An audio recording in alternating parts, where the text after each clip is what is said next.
बिस्मिल्लाहिर्रहमानिर्रहीम।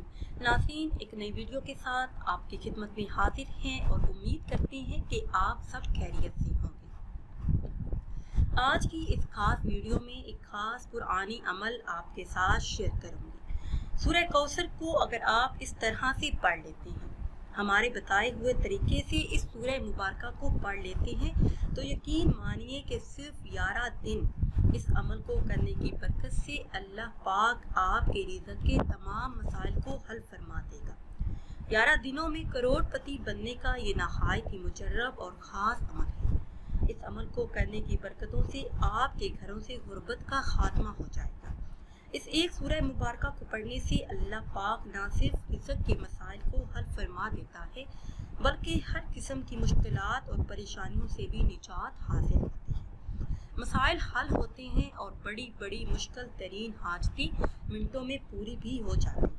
तो अमल कौन सा है और आपने किस तरह से करना है, ये बताने से पहले हमेशा की तरह आपसे एक छोटी सी गुजारिश है कि अगर अभी तक आपने हमारे चैनल को सब्सक्राइब नहीं किया और चैनल पर नए हैं तो चैनल को सब्सक्राइब कर लें और साथ लगे बेल के आइकन को भी प्रेस करें ताकि हर नई आने वाली वीडियो सबसे पहले आप तक पहुंच सके।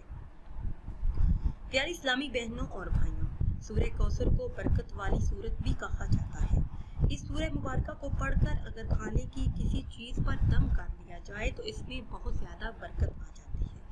इस सूरह मुबारक को पढ़ने की बेशुमार फज़ाइल और बरक़ात हैं।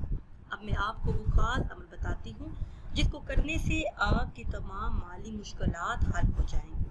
वो बहन भाई जो माली मुश्किलात का शिकार हैं, तंग दस्ती से परेशान हैं, तो नमाज फजर अदा करने के बाद सिर्फ 11 दिन ये अमल करें। अल्लाह के हुक्म से माली मसाइल हल होना शुरू हो जाएंगे।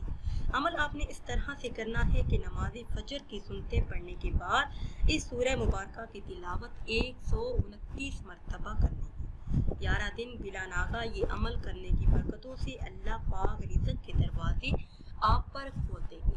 घर से गुर्बत का खात्मा हो जाएगा। इसके अलावा जो भी घर की परेशानियां हैं, मुसीबतें हैं, अल्लाह के फजल करम से वो भी दूर हो जाएंगी। नाज़रीन सामीन, अगर वीडियो आपको अच्छी लगे तो इसे लाइक करें और शेयर करें और नई वीडियो के लिए हमारे चैनल को सब्सक्राइब करें।